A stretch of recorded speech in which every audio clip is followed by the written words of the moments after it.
Hi everyone, it's Christine. Welcome to this video on the weekly energy forecast for the week of April 29th through May 5th. How are you all doing? Does it feel like we've been in a whirlwind? I feel like we've been on a roller coaster. Things have been slowing down most definitely in the last several weeks, but it still feels like we're catching up on things. At least that's how I'm feeling. Happy birthday to all my Taurians. I hope you guys are having a beautiful experience, time, and I wish you a lot of blessings coming forth for the year. I also forgot to ask, comment down below and share with me any experiences that you feel have come up. Maybe they're similar to what you've experienced last season during Taurus season, or they're new experiences. How are you all feeling too? Any changes? I feel like every week we're changing. That's why I was so interested to ask about this. Well, all the lights are strong, and I'm not really fond of ring lights because they just look weird. So know that my natural light has dimmed. It is late evening where I'm at this time, and I hope this lighting is enough. If it's a big deal, I appreciate comments, but the ring light was bothering my eyes. The pleasures of dry eyes. Reminder, all times are in Eastern Standard Time. Let's get into the astrology. On April 29th, Venus is so excited to get into Taurus, one of her co-signs, her home. Venus, similar to what I said about the sun in Taurus, but Venus, this is her domicile, her co-domicile, I should say, and she's excited. She fits in like a puzzle piece here because Taurus here is very earthy, luxurious, and indulgent. Think indulgent comforts. And Venus in Taurus is about really feeling, embodying, experiencing with all our senses, especially the physical material sense in our body. So thinking about what we adorn ourselves with, what we put on our bodies, the types and materials of clothing that we choose, even our senses in terms of what we experience around us in our environment, our homes, the decor, what we smell, maybe what we see, especially earthy type of goods and products like plants, flowers, maybe crystals, whatever appeases to you, whatever you enjoy. Venus and Taurus is asking us, okay guys, it's time to luxuriate. It's time to beautify your space, your everyday life, your being. Time to take care of your body too, because this energy knows that when you take care of your whole self, especially your physical body, it does so much more than you realize. It pays for so many things. You know that saying, health is wealth? I feel like Venus and Taurus is saying that. Your outer shell matters just as much as your internal shell. And for some, that could be cosmetics, adorning their hair a certain way or styling it. And for other people, it's like, okay, it's time to connect with my body. It's time to feel where I'm feeling certain emotions arise. It's time to luxuriate and all that feels good and pleasurable, because one expression of Venus is joy, sensuality, also connection too with sex, sexuality, pleasures, experiencing different heightened senses of feeling good. So think of a total sensory experience with Venus. Almost reminds me of that shaver. I think Venus is the name. And how they have so many different colors for those shavers. And they even luxuriate shavers. You know, it's just a blade, but you see some of the shavers, especially for women, they have different colors. Some of them have white, I don't know what they're called, conditioner things on them. Same thing with shaving creams. It's absolutely, to me, astonishing. The beauty, toiletry, self-care industry, and all the stuff that's involved. But you can think about here of how you can connect more, because on a more perhaps superficial level, yeah, it's about the decor and the outside appearance and the beauty of how you relate to it and how you experience it, because it's elevating your senses. But also too, on a more internal connection, but not surface, the things that you are experiencing in your body, in your surroundings, in your everyday life, they also help you in some way experience, hopefully, something good, joyful. And that's what Venus and Taurus wants us all to go through. I kept getting a lot of soft socks here and puffy socks, and not everyone that doesn't feel good, you know, for everyone. But think about what you can do to create more comfort.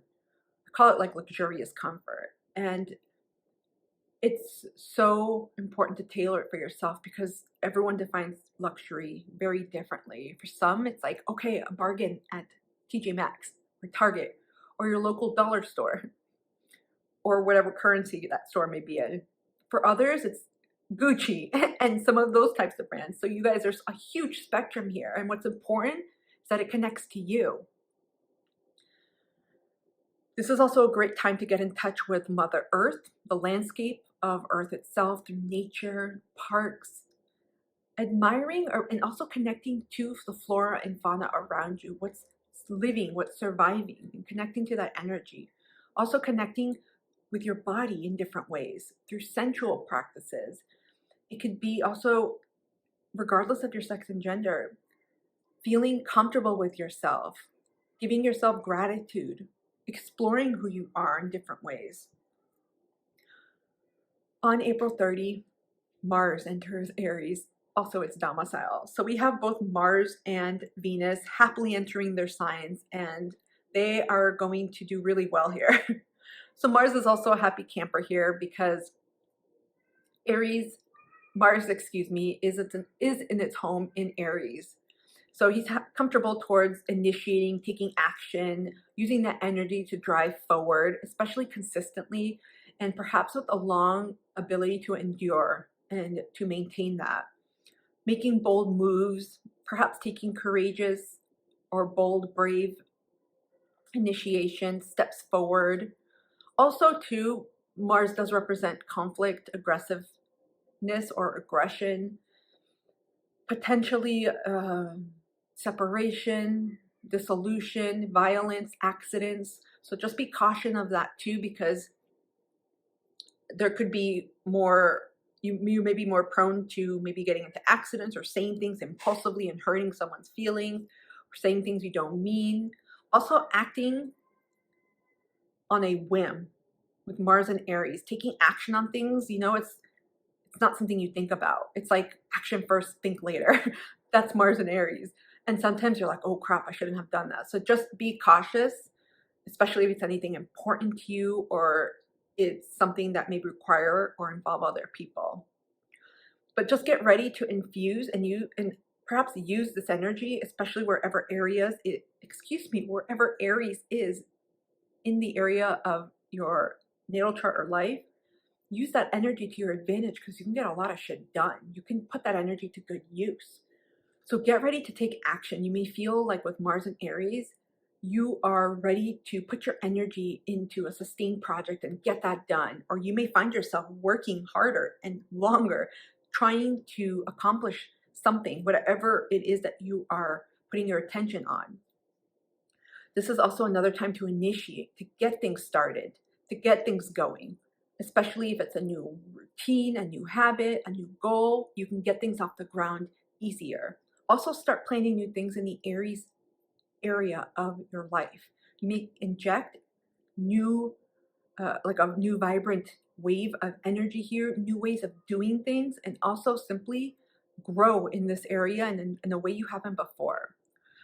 So when planets are in their home signs, it's a great way to use this energy overall and collectively, and also take a look at the Aries house, what planets are in there, where Mars is in your natal chart overall, and the aspects they make, because it'll give you a better idea of how to work with this energy. On April 30th, Venus in Taurus squares Pluto in Aquarius. So we have changes here to the stability and security of relationships, beauty, love, pleasure, friendships, joy, Venusian themes in general. Also dealing around issues, Plutonian issues, power and control, transformation, it could be manipulation, but also wanting to change, develop, transform, and move forward in some way. It's like when you want to grow. And because this is a square, I just went back to the chart. Because it's a square, there could be some potential conflicts. There could be points of tension where someone is comfortable, especially in Venus and Taurus. There can be an energy here of overindulgence or wanting to stay comfortable in where they are. And Pluto in Aquarius is like, let's go. We are going. You know, I keep getting those rooms that enclose in movies, and eventually if anyone's in there, they squish. It's that energy, obviously metaphorically, right? It's like in the relationships in particular, or anything you find joy, if you're not moving to develop, it may just say, okay, it's over, it's done. So there may be power struggles or potential arguments here, or endings, or even some type of emotional expulsion or battle happening with this square and this particular alignment. So either relationships, love, pleasures, joy, they are antiquated and out of mode, and something needs updating. Either the entire relationship, or one person or the other, or something within that. It could be the mindset too. And the energies here are trying to maintain some type of status quo, keep things the way they are, especially with Venus and Taurus. Venus is like, we can stay here all comfortable and happy. And someone wants to elevate and grow. That could be the Pluto and Aquarius energy. There's something that needs to transform. And I feel like it could be the entire relationship itself, the entire experience of wanting to, or how you experience pleasure and joy. Could be relationships with females, or love, or friendships as well. It reminds me of a horror movie. That's one of the things that I channeled here, when someone kidnaps a person and holds them hostage, pretending to they represent someone they really aren't. So it could also indicate something obsessive as well, or controlling type of love relationship that's intense and one-sided. I see it with the Venus Taurus person because it's a fixed, solid sign. This is someone with Venus and Taurus may tend to hold on to that particular object, idea, person for longer than they need to. And Aquarius is also a fixed sign. So these can be situations that become unhealthy, toxic in some way for both people, because they're not, neither one of them is willing to grow. Neither one of them is aware of what they need to shift so that the relationship can grow. Something that's like stagnating. I also can see this playing out where two people, either romantic or platonic, are involved in the way that they maybe like each other, whether it's friendship or romantic, and one person doesn't really want to solidify the connection, or they're not really putting in that effort to meet the other person. So there's a fragility there, and yet the other person's not letting go. So there's tension here, and you'll realize what it is when you don't get involved in that power struggle. When you take some steps away and ask, okay, what is this showing me? It's always that, remember the timeout? I mentioned this a few weekly forecasts ago about how children do timeouts, and how adults somehow we don't have timeouts. That's why it's really easy, and we have to learn through different experiences not to be reactive, not to spit out what's on our mind at that moment, but to say, time out for me, I'll be right back, maybe in a few days or whenever, but I need to sit with this. On May 2nd, Pluto in Aquarius stations retrograde. So for the next 5 months, from May 2nd until September 2nd, Pluto will retrograde in Aquarius. And then from September 3rd to October 11th, Pluto will retrograde back into Capricorn. November 23rd, Pluto officially leaves Capricorn and re-enters Aquarius until 2044. So you guys, the Pluto and Capricorn story is coming to an end. And many of you, when Pluto entered Capricorn in 2008, you may have, just think back all the way to that time, because that's a huge storyline for so many folks. Huge. You may have realized how so much has changed, transformed, ended, etc. And there's going to be a lot of introspection here, a lot of reflection, because that's a huge house journey for many folks, because the energies are going to shift, and you have already gotten glimpses from January, I think 20th, if I remember correctly, when Pluto ingressed into Aquarius, until it goes retrograde, how some of these energies have been playing out.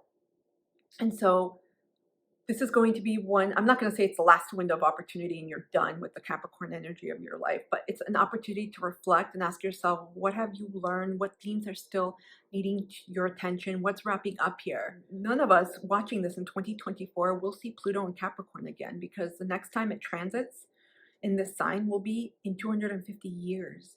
So this has been huge, huge, very transformative for so many people. And take time to really reflect and think about everything that you've learned and how much you have transformed. This is also a time to review, reacquaint yourselves, perhaps reassess, reorganize, refamiliarize yourself with any fears from the past, anything still lingering that you're like, okay, I need to look at that a little bit more. Get comfortable with your shadow sides, because Pluto represents that as well, and can bring up fears within us and ways in which we can become more friendly towards those aspects of ourselves and not try to shame or shun that. Also, this also gives us an opportunity, I think I said that twice, this gives us an opportunity to assess as we close out this chapter, regardless of which house system you ascribe to, because for some folks, Capricorn, especially if you don't ascribe to whole sign house systems, Capricorn may still be in that same house. It gives you an opportunity to think about what have you experienced in this particular area of life, and what is opening up to you in this next phase as Pluto changes, shifts, transitions into Aquarius.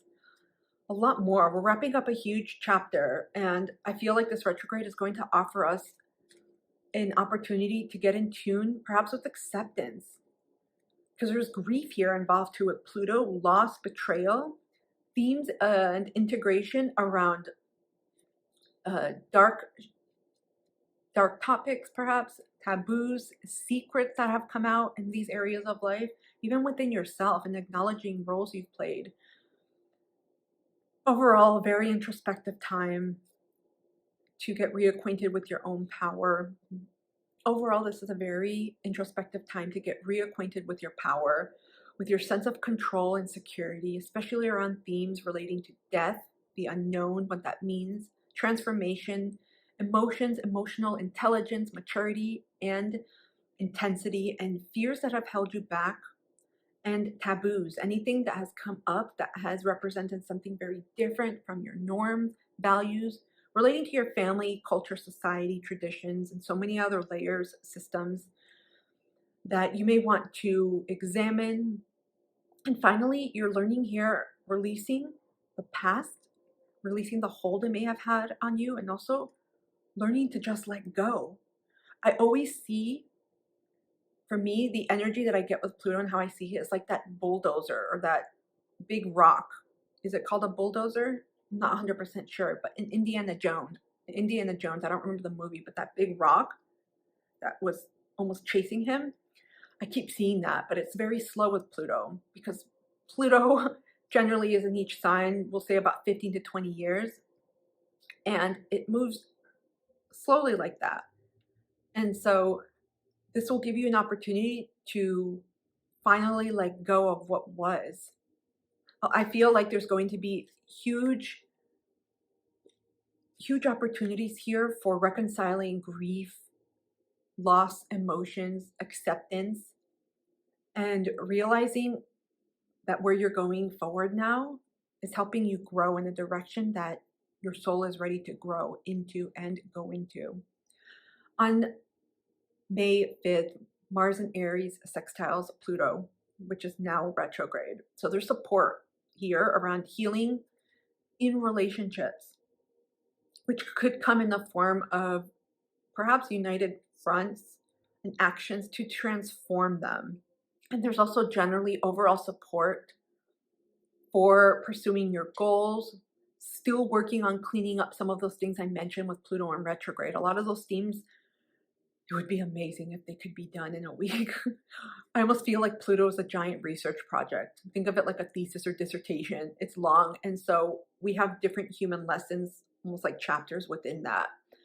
And so this Mars energy could give you support to finally say, okay, we're addressing this fear, we're addressing these issues, let's get going, this needs to be looked at. And you're gonna know because of some of the themes that are popping up in these areas of your life, and also intuitively what themes have been popping up around this for the last decade plus.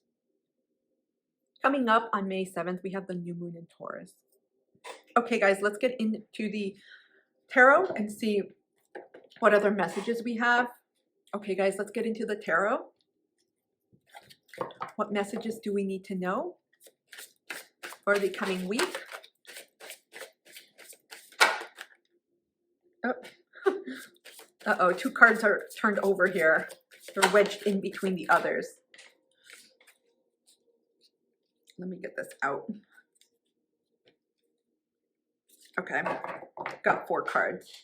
Page of Pentacles. We got Earth energy. King of Wands. We're taking action towards our dreams, our desires, what we want to manifest. Essentially what we would like to put our energy into and towards to bring into our physical reality. We want to see this grow. Okay, we got 5 of Swords. Air energy, Aquarius, Gemini, Libra.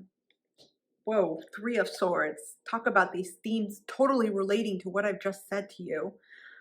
And more air energy. The Magician. This is Mercurial. Virgo energy. Gemini too. Look at Virgo. And then you have 4 of Cups. Wow.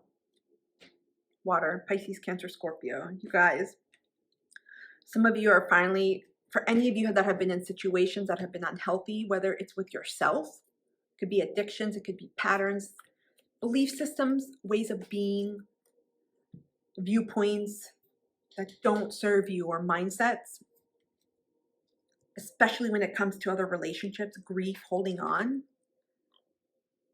or self-sacrificial energy or martyrdom. If any of you have come into this lifetime with contracts like that or vows, you don't have to keep repeating that, where you feel like you're constantly cooking on fire and you're experiencing things on repeat over and over and over. You know those movies? They have movies out there where, I don't remember what it's called, Beaver's Day? Groundhog Day. Groundhog. I never saw the movie, but I heard the synopsis of it was about someone's day that kept repeating over and over. That's the energy I feel here. It's coming to an end here, especially with the 3 of Swords. 5 of Swords is victory. No more conflict, no more pain, no more trauma, no more wounding, no more violence. Whether it took any form, it could be verbal violence, it could be with yourself, like abusing yourself by not taking care of yourself in many aspects, right? Through addictions, it could be mental health as well, but I feel like this concerns people. Could have affected your mental health. I feel like this is coming to a close. This is really big because to me, this has to do with resolving grief. Many of you have been resolving, working on grief, what that means. And I'll say grief is a big word because it encompasses many forms of grief that we have. It's not just when someone dies in a physical sense. Grief can mean losses, like opportunities we were never able to step into, or things that just left our life, like people leaving, relationships, estrangement, things that dissolved or didn't work out, dreams that we thought were going to happen and never did. And so that's why I say the grief here can be from the past. It could be unresolved grief, grief that's coming up, and essentially allowing you to mourn who you thought you were going to be and who you are now. That distance, that discrepancy that we have. I've mentioned it before. It's called relative deprivation.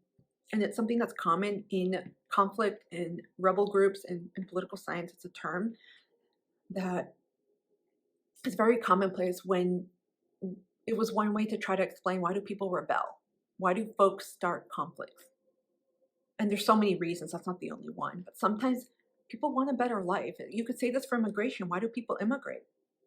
For so many reasons. Economic insecurity and instability, political persecution and instability, famine, war, no opportunities at home. And this is the energy I'm feeling here. Some of you are grieving who you thought you were going to be in this life, who you thought you were, who you once were, and who you aren't. This goes with some of the preceding energies in the last several weeks and even months about your shifting identities. And some of you are grieving ways you used to exist with other people, whether it was with a partnership. And we have 3, which could present more than one energy, obviously. It could be too many. So it could be people that have betrayed you, people that were close to you, A lot of wounding, a lot of things are coming up to be released and purged and healed. You see this person waving the flag. There's victory here. You guys are overcoming this. I feel this strongly. Some of you have been already working on this for months. Healing your wounds, probably. No, that's the wrong word. Perhaps. Some of you have really said, you know what, I really want to work on my healing, or take this up a notch and really focus on empowering myself, really creating strong boundaries, learning to honor myself, learning to discern and listen to how my body reacts with people that are red flaggy. That's what I call them. People that present themselves with red flags, behaviors that are just maybe not consistent, that are hot and cold, that are unstable, that speak and promise so much more than how they act. And across the board on all relationships, whether it's an energy from the workforce or the workplace, a friendship, or a romantic relationship. And I feel like many of you are realizing and have learned, I understand exactly what it is that I may have experienced, why I experienced that, and what I'm learning from this, and it's not going to happen again. You're coming out of here victorious. It's a point of reclamation in your journey where you're saying, I'm taking my power back. You're not taking it with me. That's probably one of the best expressions of utilizing the Plutonian energy, is realizing you don't have to engage in power struggles. You don't have to keep holding on to the past and repeating that groundhog moment over and over and reliving it, and maybe creating or invoking a self-sacrificial martyr energy within yourself to relive that pain, maybe out of guilt or shame. That's what I was going to say. Perhaps some of you have turned to alternative modalities, because Pluto can represent that as well. Could also be psychotherapy or any type of therapy, whether it's something you have been doing on your own, like going to nature. I was going to say nature therapy, but like forest bathing. Ecotherapy is something as well. Going to work with animals, like in a sanctuary type environment, journaling, also physical movement, somatic body work, massage work, alternative healings, like I mentioned, energy healing, hypnotherapy, regression, QHTT. I hope I said that right. Anything that you have been working on to unearth the unknown, to tap into the subconscious, to tap into the unconscious that you didn't realize or weren't aware of. I feel like you may have engaged in practices like that. There's a lot. In other words, many of you are like, we're going to heal this, and I'm not letting this stop me or hold me back. Amazing energy here, powerful energy here. Many of you do not want to be or feel this way anymore, especially in your relationships. Some of you are standing up for yourself. You're not allowing yourself to be treated a certain way. You're not allowing, or some of you, this stems from family. So if these were family or familial patterns, you're not allowing them to repeat, and you're not putting up with BS anymore. Five of Swords is no more. There's change coming in your relationships. We have the Magician in the Cups. So again, there's a massive transformation here around emotions, around letting go of people that are maybe on I keep getting emotional unavailability, devoid, people that can't meet you where you want to. Because there's a major grief here that I feel, where some of you may have, because Pluto, that energy it's long, the generation itself. And some of you may have been in some of these circumstances or situations or repetitive patterns for a long time. And you're like, okay, I understand this now. Or you're climbing your way or been healing your way out of this. And you're realizing, you know what, I can shift this, and I'm changing this. And I'm making things move for myself through the healing work. Because the more that you become aware of different patterns and behaviors and situations, it really allows you to look at things from a more detached perspective and say, holy cow, I understand why these people were like that. It doesn't mean that you condone it. For whatever reason, it maybe more than likely has to do with the way they grew up. They may not have had the ability to manage emotions or to do or learn how to have healthy relationships or any of that. So I feel like there's a really deep and powerful transformation happening here with emotions. when you get connected to those untapped emotions, to those that many of us want to bury, that may cause pain, that may bring up anything in recollection or connections, the word, to the past, and brings up fear, uncertainty, or anything that makes your belly feel a little bit off. And you're like, I don't want to revisit that or feel that way again. There's a mastery here. Look at this with the Magician. This is someone who's mastered that energy, almost like alchemy. You're able now to manipulate in a very positive way. In other words, you may be responding versus reacting. You may have been working on healing different aspects of yourself and different patterns. It's not even yourself. To me, it's more like patterns. And sometimes I get the wording kind of off, but I hope you understand what I'm saying, because a lot of it's behaviors, mindsets, and layers. And I keep seeing it like vegetables, you know, when you peel them. So you may be realizing, I don't need to over-identify with this anymore. This is done. It's in the past. Because there's a lot of creative energy here, essentially saying you can now create a new mindset, a new reality, a new life for yourself through your mindset. And I'm not talking about magic wand, poof, it's here. Simply by shifting some of those beliefs that have come up in these experiences and saying, I don't want to repeat that anymore. Through that learning of awareness and anything else, broadly speaking, that connects to your healing. Because again, this video is not really to unpack that healing aspect, but I feel like many of you have realized, I'm letting go of anything that's not emotional fulfilling, because this is not. This is about leveling up. This is about your worth, empowering yourself, standing in your power. This is heavy energy here, huge energy, a lot of betrayal, sense of loss that you've experienced here. And you're like, I'm letting that go. I'm done. I'm not doing this anymore. And you're coming out on top of it. This Five of Swords, Magician, powerful. You're letting go of anything that doesn't support you anymore, that's not helping you transform in a positive way, that doesn't grow with you, that doesn't love you. Anything that's not available. There's an old you that has died with this, or that's dying, metaphorically, you guys. Okay, let's take a look at some other oracles and see what other messages. A lot of you have been working with your emotions, emotional vulnerability, intimacy, healing the heart chakra, working with grief, compassion. Some of you may have gone through like different elements of grief throughout these years and realizing and learning for you what it means. We have Medicine Mother, honor your inner knowing. Healing, you guys. You've come into your own power, and that means you've taken that to heal yourself. Ultimately, whatever modality you choose, whether it's talking to a therapist or journaling, the primary responsibility of healing falls on us. No one else can heal us. They can help facilitate it and be avenues and inspirations and guides of change. Kind of like when you put like a vending machine. This is what I'm seeing right now. You know when you put a coin in the vending machine and they have those little grabbers that try to get the little stuffed animals or toys? Those are hard. It's kind of like that.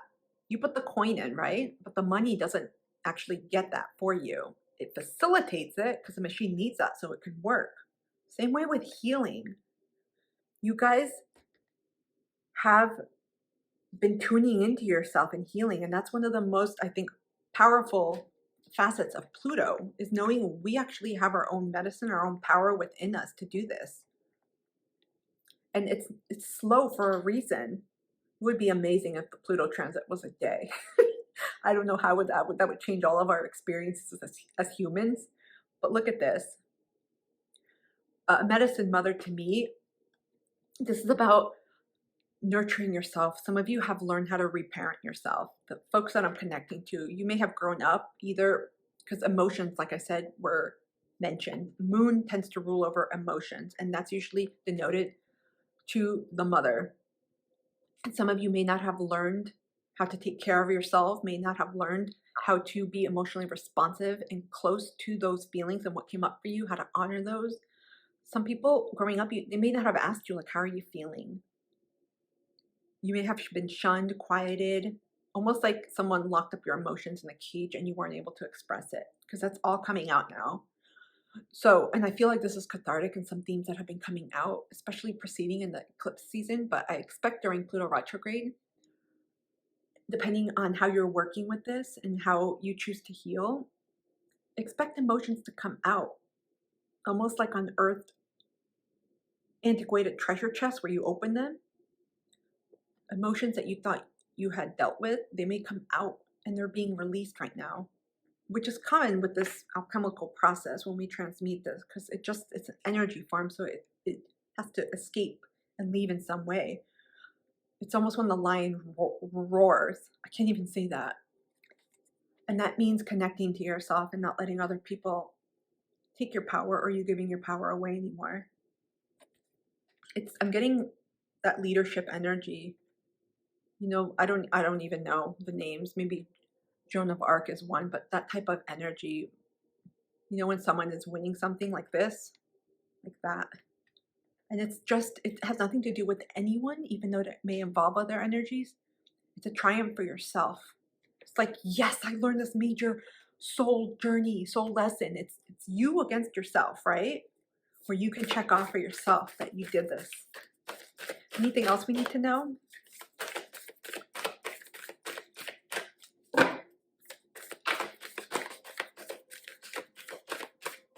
Okay, I'm gonna pluck one. Hold your vision, fixed moon.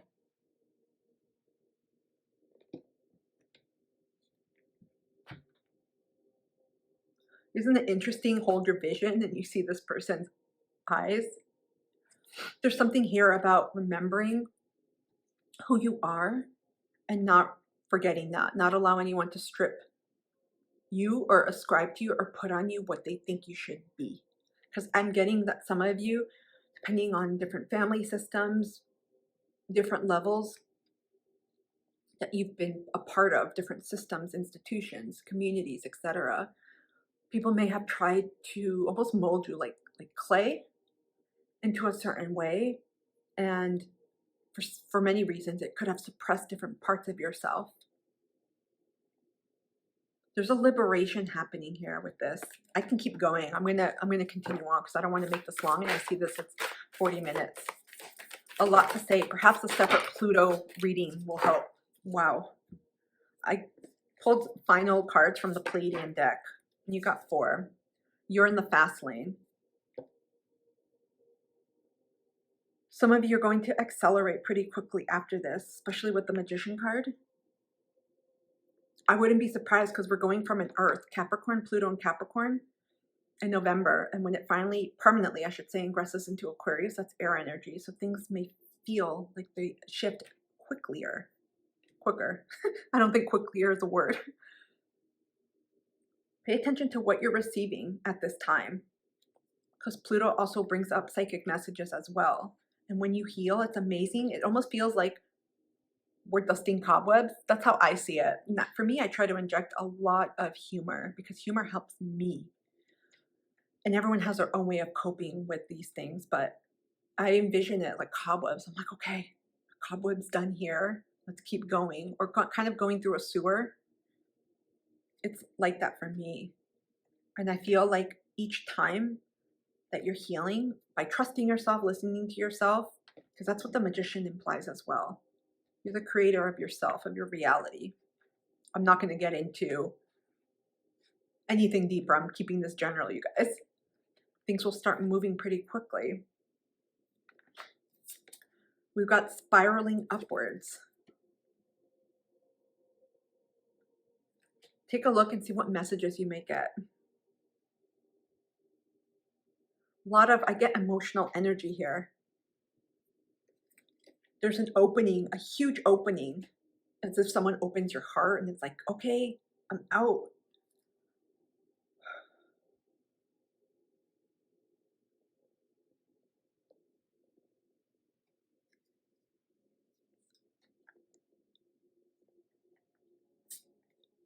Explore imaginary worlds. You know when you finally feel like a burden has been lifted off of you, you feel free, you feel light? That's what I'm getting here. because I'm getting bubbles going up. There's a buoyancy here. This period, this last stage of Pluto, I'll say retrograde, and we're not even in November yet, and I'll do, you know, more on this, but this is one of the most transformative shifts that are happening for us all collectively, but also individually, that you're feeling. You are not the same person that you were 15 years ago when this transit started, and I bet you the area of life is not the same either. Your treasure is inside. This is it. Some of you may connect with Pleiadians. Maybe you are a Pleiadian, however you identify. Your inner knowing is inside. That's the biggest nugget here that's coming out. Some of you have learned how to trust yourself again with this Pluto transit. I was going to say with this Pluto transformation, but also transit. You've learned to go back to yourself, because both these cards indicate trusting yourself. When you're working with magic, you got to trust yourself. Big time. And I'll say that generally. Wow. You guys, I hope this reading has helped. Comment down below. This was a little bit over, so I truly appreciate your patience with this. There's so much to say on Pluto that I kept getting. And so if you're interested in seeing another video, maybe just on Pluto, retrograde in Aquarius, and then later on I can do one on on Capricorn, comment down below. Let me know if there's interest. I'm not really sure if folks are interested in this, but many of us are really getting acquainted with who we are, rising and stepping into that power, trusting ourselves. When you trust yourself 100%, no one can shake you at all. Perhaps that's why we have this fixed energy. Hold your vision. It's like when you see the sight in front of you and you know who you are, no one can shift that. No one can change that. And it's going to be completely life-changing for you moving forward, especially when you deal with other people, communities, your goals, how it is you navigate these themes of power, of control, of emotional intensity, but also emotional maturity and intelligence. Thank you guys so much for being here. I would truly appreciate it if you could like this video. I went blank. That's the best way to support my channel. Otherwise, I'm sending you guys a lot of love, a lot of hugs and support. I hope you have a wonderful rest of your week. Take care. I'll see you soon.